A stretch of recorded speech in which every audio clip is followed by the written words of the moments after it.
तो आज हम लोग पढ़ेंगे फ्रांसीसी क्रांति के बारे में। ये 9th क्लास का है। इसमें क्या है, 1789 की सुबह का बात है। फ्रांस एक यूरोप का कंट्री है। तो वहाँ पे क्या होता है, 1789 में अचानक से वहाँ भीड़ इकट्ठा होने लगता है। पेरिस में टाउन हॉल के आसपास वहाँ भीड़ इकट्ठा होने लगता है 14 जुलाई 1789 को। ये भीड़ लगभग 7,000 मर्द औरतें इकट्ठा होने लगे और एक सेना का निर्माण करने लगे। तो ये जनसेना का निर्माण करने लगे। और ये उस टाइम एक अफवाह फैल गया था कि सेना सम्राट जो है, फ्रांस का सम्राट, वो सेना को आदेश दे दिया है पेरिस में घुसने का आदेश दे ही दिया था और वो किसी समय गोली चलाने का आदेश देने वाला है। तो इसकी वजह से क्या हुआ, वहां पे एक भीड़ इकट्ठा हो गई थी 14 जुलाई 1789 को। और क्या किया उसने, एक किला था, बास्तिल का किला, उसको ढहा दिया, उसको नेस्ता नाबूद कर दिया। 14 जुलाई 1789 को पेरिस में लोगों ने क्या किया, एक भीड़ ने बास्तिल का किला को ढहा दिया। अब ये क्यों ढहा दिया? ये बास्तिल का किला उस टाइम जो राजा थे, सम्राट थे, उसका एक प्रतीक था, निरंकुश शक्ति का प्रतीक। निरंकुश मतलब जिस पे कोई अंकुश था। उस टाइम राजा पे कोई अंकुश नहीं था। उसका शक्ति का प्रतीक था कौन? बास्तिल का किला। उसको सब लोग नष्ट कर दिया, खत्म कर दिया। क्यों? तो अब शुरुआत पे चलते हैं। बात है 1774 का। 1774 में जब बुर्बो राजवंश फ्रांस में शासन करता था, वहां का जब लुई सलवा गद्दी पे बैठा, तो उसने क्या देखा, खजाना खाली, मतलब राजकोष जो है वो उसने खाली पाया। क्यों राजकोष खाली था? और एक बात और, लुई सलवा का जो शादी हुआ था वो ऑस्ट्रिया की राजकुमारी मेरी एंटोइनेट से हुआ था। मेरी एंटोइनेट से शादी हुआ था, ऑस्ट्रिया की राजकुमारी थी। तो जब लुई सलवा गद्दी पे बैठा 1774 में, तो खजाना पूरा खाली था। क्योंकि फ्रांस जो है बहुत लंबे समय से युद्ध में व्यस्त था, युद्ध में व्यस्त था। साथ ही जब लुई सलवा गद्दी पे बैठा, उसके उससे कुछ समय बाद ही क्या हुआ, अमेरिका में स्वतंत्रता संग्राम स्टार्ट हो गया ब्रिटेन के खिलाफ। अमेरिका में 13 उपनिवेशों ने क्या किया, ब्रिटेन के खिलाफ स्वतंत्रता संघर्ष के लिए क्या किया, आंदोलन स्टार्ट कर दिया। तो उस टाइम फ्रांस जो था वो ब्रिटेन का शत्रु था। तो साझा साझा शत्रु के लिए क्या किया, फ्रांस ने अमेरिका का मदद किया। अमेरिका का स्वतंत्रता संग्राम में, आजादी के संघर्ष में फ्रांस ने अमेरिका का मदद किया था, क्योंकि उस टाइम ब्रिटेन जो था वो फ्रांस का शत्रु था। इसके वजह से भी क्या हुआ कि फ्रांस में कर्जा बढ़ गया, फ्रांस के ऊपर कर्जा बढ़ गया। पहले से भी कर्जा था, लेकिन बाद में कर्जा बढ़ के कितना हो गया, 10 अरब लिरवे। ये लिरवे क्या है? तो फ्रांस का मुद्रा है। जिस तरह भारत का मुद्रा रुपया, उसी टाइप से फ्रांस का मुद्रा उस टाइम क्या था, लिरवे। उसको 1794 में इस लिरवे को खत्म कर दिया गया। अब उस टाइम समाज कैसा था, फ्रांस का समाज? तो उस टाइम फ्रांस का समाज था, उस टाइम जो 1789 से पहले समाज कैसा था, प्राचीन राजतंत्र उसको बोलते हैं, प्राचीन राजतंत्र। और यहाँ पे फ्रांस का समाज जो था अलग अलग वर्ग में बटा हुआ था, अलग अलग वर्गों में बटा हुआ था। तो वर्गों में विभाजित फ्रांसीसी समाज मध्यकालीन सामंती व्यवस्था का अंग था। तो सामंती व्यवस्था था और वो वर्गों में वर्गों में बटा हुआ था फ्रांस का समाज 1789 से पहले। जैसे कि 3 स्टेट्स में बटा हुआ था। एक पहला फर्स्ट स्टेट, दूसरा स्टेट और तीसरा स्टेट। अब इस तीनों स्टेट्स में क्या था कि इसमें 300 सदस्य थे। इसमें 300 सदस्य थे। अच्छा, ये वाला हम बाद में देखेंगे। First, second state and third state. तो फर्स्ट स्टेट में क्या आता था, पादरी वर्ग। सेकंड स्टेट में कुलीन वर्ग। और थर्ड स्टेट में व्यापारी, व्यवसायी, जो किसान है, मजदूर है, ये सब थर्ड स्टेट में आते थे। उस टाइम मध्यकालीन यूरोप में क्या था कि चर्च के पास बहुत जमीन आ गया था, चर्च काफी शक्तिशाली हो गया था। और चर्च का जो प्रभारी होता है, मंत्री होता है, जो धार्मिक अनुष्ठान करवाता है, जिस तरह हम लोग में पुजारी होता है, उस टाइम में वहां पे ईसाई में क्या होता है, पादरी होता है। तो ये पादरी लोग काफी शक्तिशाली हो गए थे, मतलब ये चर्च काफी शक्तिशाली हो गए थे। तो ये सब पादरी आते थे वर्ग फर्स्ट स्टेट में।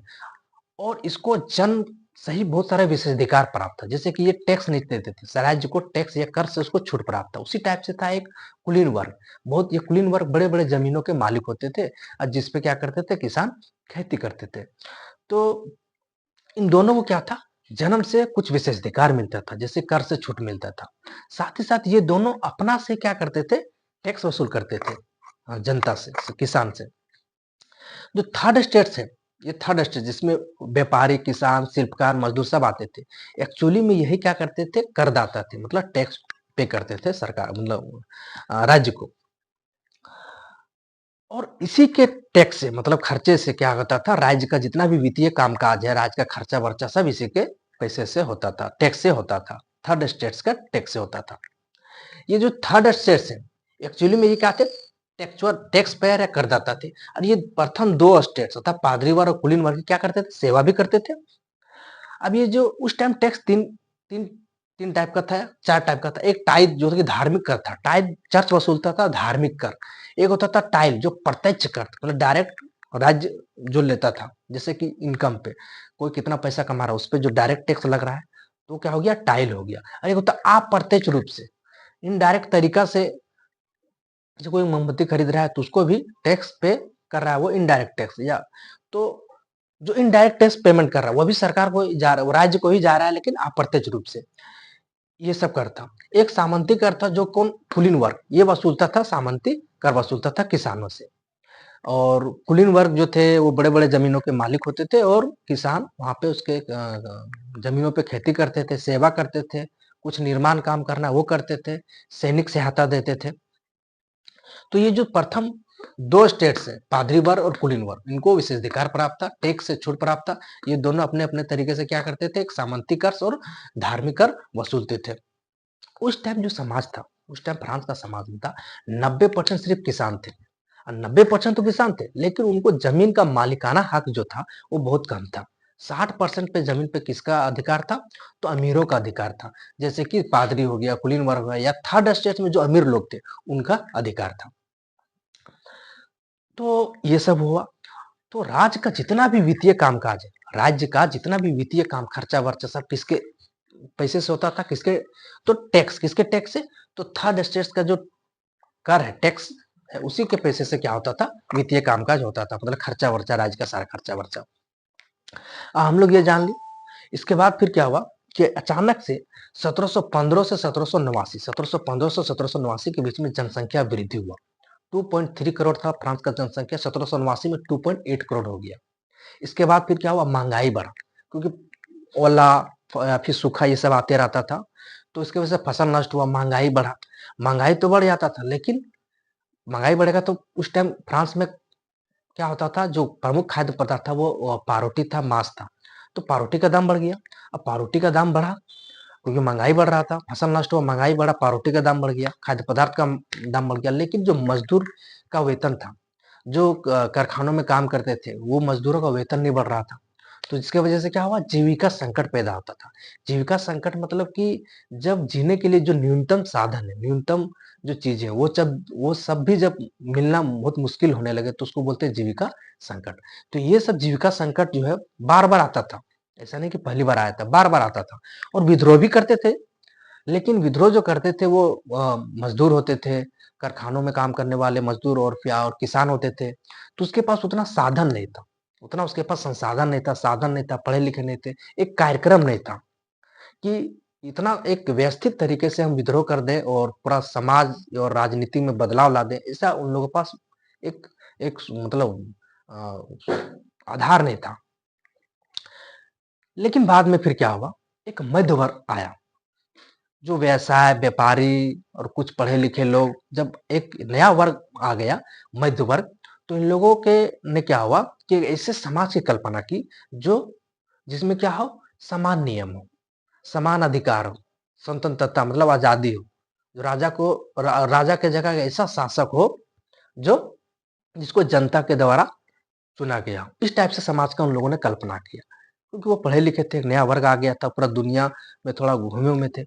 बाद में फिर क्या हुआ, कुछ यहाँ पे दार्शनिक दार्शनिक लोग, मतलब दार्शनिक मतलब ज्ञानी, ज्ञानी लोग, जैसे कि जॉन लॉक और जियो रॉक रूसो, कुछ दार्शनिक मतलब ज्ञानी लोग ने क्या किया, कुछ ऐसे समाज की उन लोगों ने भी कल्पना की जिसमें क्या हो, समान अधिकार, समान नियम, समान कानून, ये सब हो। साथ ही उन लोगों ने बहुत सारे बुक लिखे, किताब लिखे और लोगों में ये सब विचारों का प्रसार किया।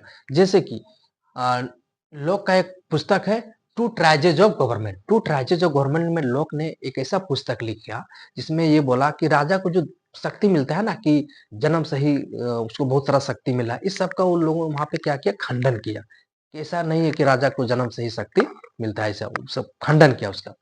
बाद में फिर क्या हुआ, रूसो रूसो ने भी क्या किया, ऐसा सरकार का प्रस्ताव रखा जो जनता और जनता का जो द्वारा चुना हुआ प्रतिनिधि उसके बीच में एक कॉन्ट्रैक्ट हो। क्या हुआ, एक कॉन्ट्रैक्ट हो कि ठीक है 5 साल का कॉन्ट्रैक्ट या फिर 6 साल का कॉन्ट्रैक्ट, फिर बाद में चुनाव होगा फिर उसको हटा दिया जाएगा। इस टाइप का एक प्रस्ताव रखा रूसो ने, एक प्रस्ताव रखा जनता और उसके चुने हुए प्रतिनिधियों के बीच में एक ऐसा सरकार का प्रस्ताव रखा रूसो ने। बाद में मोंटेस्क्यू मोंटेस्क्यू ने भी क्या लिखा, द स्पिरिट ऑफ लॉज की रचना की। ठीक है, इसमें उसने क्या किया, सरकार की जो शक्तियां उसका विभाजन की बात की, शक्ति विभाजन। जैसे कि सरकार के 3 अंग अगर हो जाएंगे, कार्यपालिका, विधायपालिका, न्यायपालिका, तो शक्ति का विभाजन होगा। अब क्या हुआ, उस टाइम फ्रांस मदद कर रहा था अमेरिका का, स्वतंत्रता संग्राम वहां स्टार्ट हो गया था। अब जब आजाद हो गया तो वहां पे जो सरकार बने अमेरिका में, वो इसी आधारित पे बनी, शक्ति का विभाजन, कार्यपालिका, न्यायपालिका और विधायिका। और वहां पे बहुत सारे अधिकार दिए जनता को, जैसे स्वतंत्रता, समानता, समान नियम, इस सब का अधिकार मिला। वहां पे राजतंत्र को, वहां पे प्रजातंत्र आ गया। तो वहां से भी क्या हुआ, फ्रांस के जो राजनीतिक चिंतक है, दार्शनिक, ज्ञानी लोग, उससे प्रेरणा लिए।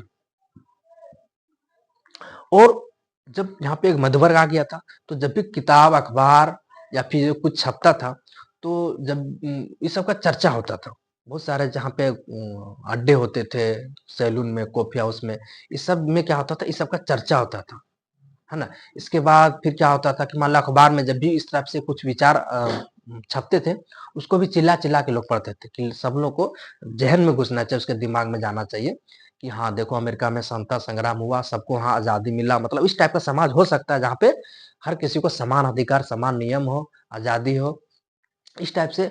मतलब राजा का जो निरंकुश शक्तियां, निरंकुश है, इस ऐसे समाज को हटाया जा सकता है।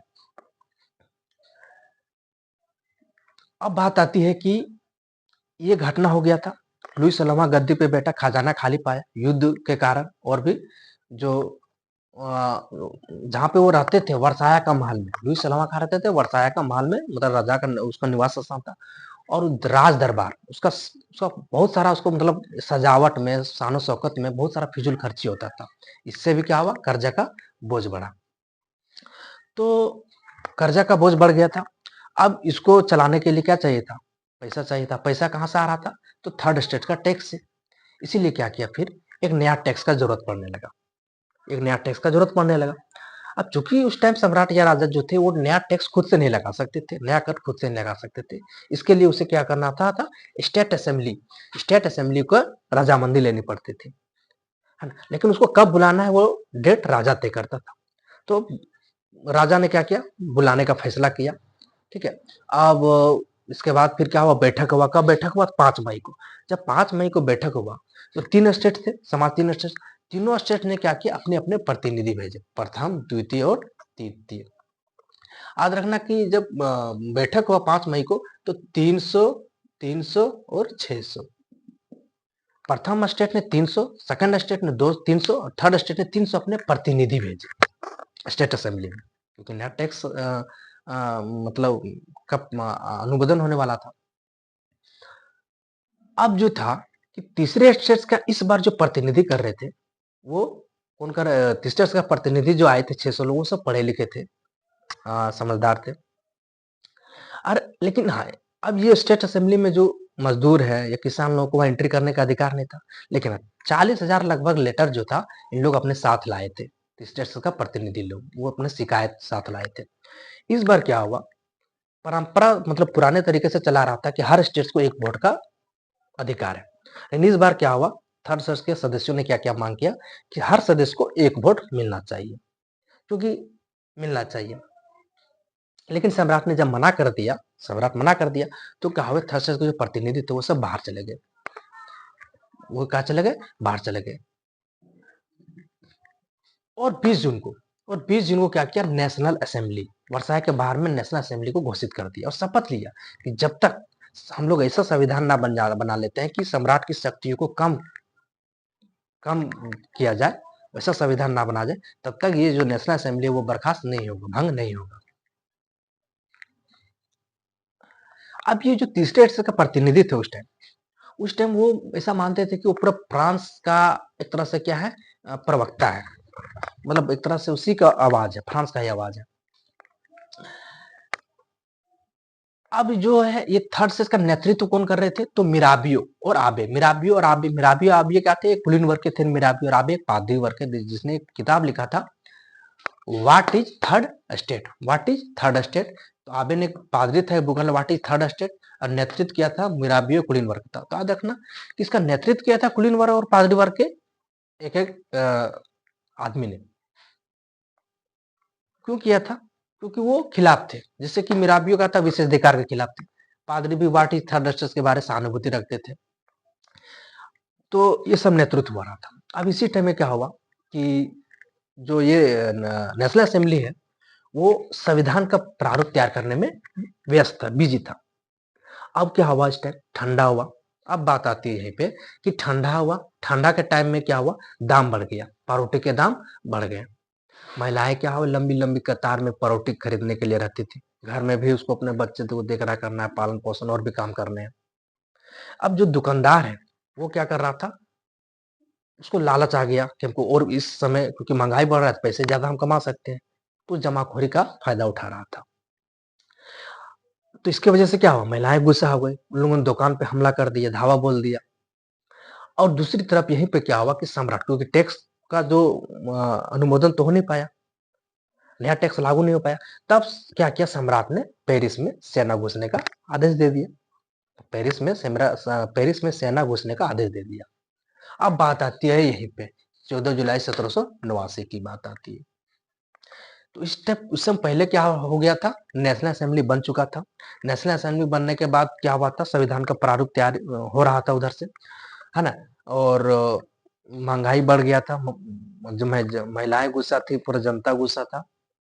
अब बात आती है 14 जुलाई 1789 की बात, जब फ्रांस पेरिस में सेना घुसने लगी और ऐसे अफवाह फैल गया कि अब जो है किसी समय सम्राट सेना को आदेश दे सकती है कि गोली चला दो। तो इसकी वजह से क्या हुआ, भीड़ इकट्ठा हुआ और लोग हथियार बारूद की खोज में क्या हुआ, ये बास्तिल का किला के अंदर घुस गए, बास्तिल किला को ढहा दिया, उसके कमांडर को मार दिया, जितने भी वहां कैदी है उसको छुड़ा ले गया, और बास्तिल के किला को जो ढहाने के बाद जो अवशेष बचा उसको बेच दिए बाजारों में कि जाओ अपना मेमोरी के तौर पे सब लोग याद रखना। तो ये तो ये घटना क्यों घटा 14 जुलाई 1789 में, तो उसका है ये पहला कारण क्या था, युद्ध। युद्ध से बहुत ज्यादा, जब गद्दी पे बैठा लुई सलामा, युद्ध से खर्चा, मतलब कर्जा तो पहले था, बाद में स्वतंत्रता संग्राम हुआ, अमेरिका में वहां सपोर्ट किया और कर्जा बढ़ गया। जो वर्साय का महल है और जो राज दरबार का शानो शौकत बढ़ाने के रखने के लिए बहुत सारा फिजूल खर्ची होता था, उससे था। इसके बाद फिर क्या होता था, बार बार जीविका संकट पैदा होता था, बार बार जीविका संकट पैदा हो रहा था, नया मध्य वर्ग आ गया था। और फिर क्या हो गया कि नया टैक्स सरकार लाने वाला था। इस सब के वजह से क्या हुआ, आखिरकार असंतोष की जो भावना है कुछ ज्यादा बढ़ गई। और एक पॉजिटिव पॉइंट ये था कि लोगों के मन में समता, समानता और समान नियम के विचार बहुत हद तक फैल चुके थे। एक तो अमेरिका का जो प्रेरणा स्रोत वहां मिला, बहुत सारे दार्शनिकों ने और बहुत सारे मध्य वर्ग इस टाइम आ गए थे। जब एक नेतृत्व अच्छा से उसको मिल गया, इस बार जो विद्रोह नेतृत्व अच्छा से मिल गया, तो आखिरकार क्या हुआ, ये फ्रांस की घटना हुई 14 जुलाई 1789 को। अब जब ये घटना हुआ पूरे पेरिस में, यहाँ तक कि पूरे फ्रांस के देहाती इलाके, गांव के इलाके में भी बहुत सारे संघर्ष हुए, विद्रोह हुए, है ना। और जब जैसे गांव में भी क्या होने लगा, गांव में भी अफवाह फैल गया कि लठेत जो है, जो कुलीन वर्ग है, जो वो क्या किए हैं, लठेतों को, डकैतों को, जो उसको बुलाए हैं, ठीक है, वो क्या करेंगे, जो फसल है, पका हुआ फसल, उसको नष्ट कर देंगे। तो इसलिए क्या किए सब लोग, गांव वाले, जो कुल्हाड़ी फावड़ा जो मिला वो निकल गए, और जो किला था, ग्रामीण किला, उसको खत्म कर दिए। लगान का जो दस्तावेज था, लगान का जो डॉक्यूमेंट था उसको नष्ट कर दिए। इस सब से देख के जो सम्राट को लगा कि विद्रोह कुछ ज़्यादा हो रहा है, तो शक्ति का अनुमान लगा लिया और क्या किया, जो नेशनल असेंबली बना था 1920 जून को, तो उसको क्या किया, मान्यता दे दिया। लुई सलोवा ने नेशनल असेंबली को मान्यता दे दिया। अब क्या हुआ कि अब सरकार जो है, अब जो सम्राट है किसके कंट्रोल में रहेगा, नेशनल असेंबली कंट्रोल में, मतलब संविधान के कंट्रोल में रहेगा, क्योंकि नेशनल अभी संविधान बनने से तैयारी चल रहा था। तो अब जो है यहाँ पे क्या हुआ, प्राचीन राजतंत्र से क्या आ गया, राजतंत्र, निरंकुश राजतंत्र था, अब संवैधानिक राजतंत्र आ गया। अब क्या आ गया यहाँ पे, संवैधानिक राजतंत्र आ गया। अब क्या आ गया, संवैधानिक राजतंत्र आ गया। अब जब संवैधानिक राजतंत्र आ गया तो नेशनल असेंबली ने क्या किया, पहले तो सामंती व्यवस्था को खत्म करने का आदेश पारित कर दिया। इसके बाद किया, चर्च का जितना भी जमीन है उसको अपने कब्जे में लिया। विशेषाधिकार जो थे पादरी वर्ग को, उसको खत्म किया। टाइज जो धार्मिक कर था उसको खत्म किया, जिसकी वजह से सरकार के हाथ में संपत्ति आई। जैसे 20 अरब लीरवे के सरकार के हाथ में क्या आई, संपत्ति आई। अब क्या हुआ कि 1791 में 2 साल बाद क्या हुआ, संविधान का प्रारूप तैयार हो गया। अब संविधान का प्रारूप तैयार हो गया, इसमें संविधान का मेन मकसद था कि सम्राट की शक्तियों को कम करना। सम्राट की शक्तियों को कम करना ही मेन मकसद था संविधान का। अब जब संविधान बन गया तो उसमें कानून बनाने का अधिकार किसको दे दिया, नेशनल असेंबली को दे दिया। तो एक बार हम लोग अगर फिर देखते हैं तो फ्रांस की क्रांति का हुआ 14 जुलाई 1789 को हुआ। उस टाइम क्या हुआ, लोग भीड़ इकट्ठा हो गए और बास्तिल किला को ढा दिए। बास्तिल किला को ढाने के पीछे कारण क्या था, कारण था जब लुई सलोवा गद्दी पे बैठा 1770 में, तो खजाना खाली था, युद्ध से बहुत सारे युद्ध प्लस उसका जो राज दरबार है वर्साया का फिजूल खर्ची की वजह से कर्ज बहुत ज्यादा था। कर्ज बहुत ज्यादा था तो सरकार को वित्तीय कामकाज के लिए परेशानी हो रही थी, तो नया टैक्स लाना था। ऊपर से क्या हो रहा था, जीविका संकट, महंगाई बढ़ रही थी, लोग परेशान थे। इसके बाद क्या हुआ, एक नया मध्य वर्ग आ गया था। एक नया मध्य वर्ग आ गया था जो, क्योंकि विद्रोह पहले भी हुआ था लेकिन इस बार विद्रोह का नेतृत्व जो है एक अच्छे पढ़े लिखे और मध्य वर्ग के हाथ में था। दूसरी बात, बहुत सारे दार्शनिकों ने क्या किया, एक ऐसा समाज की कल्पना करने का मतलब किया जो कि मतलब राजा के हाथ में ना के सरकार किसके हाथ में हो, जनप्रतिनिधियों के हाथ में हो। समान समता, समान नियम, समान कानून, इस टाइप के विचार जो है फ्रांस में फैलने लगे थे। स्वतंत्रता अमेरिका का वही स्वतंत्रता संग्राम से भी लोगों ने प्रेरणा लिया। तो एक माहौल बन चुका था, एक माहौल बन चुका था कि इस बार एक सुव्यवस्थित तरीके से घटना हो सकता है। तो और इसी वजह से क्या हुआ, फ्रांस की क्रांति हो गया और आखिरकार जो है फ्रांस का जो राजा था, सम्राट था, उसको संविधान के अंदर वो कंट्रोल में आ गया और वो संवैधानिक फिर राजतंत्र कायम हुआ। संवैधानिक राजतंत्र के बाद फिर क्या हुआ, आखिरकार आगे नेक्स्ट फिर गणतंत्र कायम हुआ। तो वो हम लोग आगे देखेंगे।